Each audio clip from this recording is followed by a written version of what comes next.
Apakah beza hal dan na'at?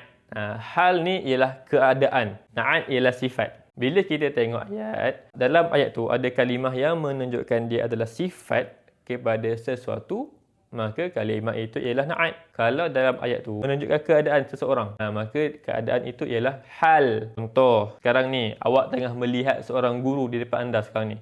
Siapa nama guru ni? Arif.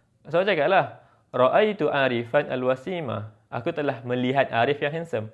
Maka al-wasim adalah na'at. Kenapa? Sebab al-wasim adalah sifat bagi Arif. Apa keadaan saya mengajar sekarang ni? Adakah saya duduk atau saya berdiri? Ataupun saya happy? Ataupun saya penat? Ataupun saya adalah senyum?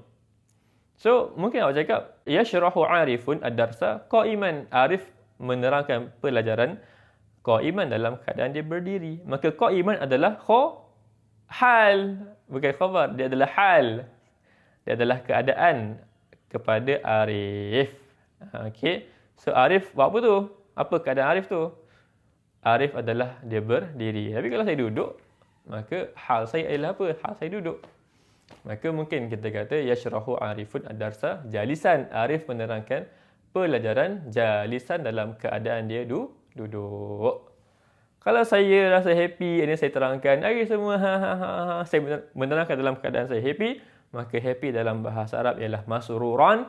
Maka kita boleh kata yashrahu Arifun ad-darsa masruran.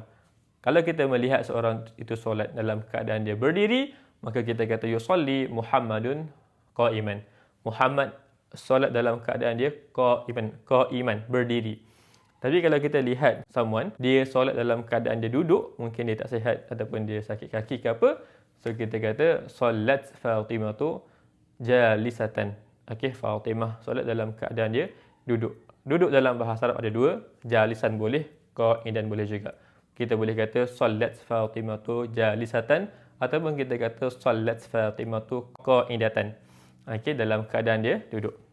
Na'at adalah sifat, hal ialah keadaan. Aku telah melihat sekolah yang besar. Ra'aitul madrasatal kabirata, maka al-kabirata ialah na'at kepada al-madrasah. Kenapa? Sebab al-kabirah adalah sifat kepada sekolah. Bismillahirrahmanirrahim. Dengan nama Allah yang Maha Pemurah, Maha Penyayang. Ar-Rahman adalah na'at bagi Allah sebab Ar-Rahman adalah sifat bagi Allah. Ar-Rahim adalah na'at juga bagi Allah kerana Ar-Rahim adalah sifat bagi Allah. Kalau antum nak belajar bahasa Arab, kami ada kelas Form 1 hingga Form 5, silibus KSSM dan silibus LAM KBD. Boleh PM team kami sekarang. Assalamualaikum.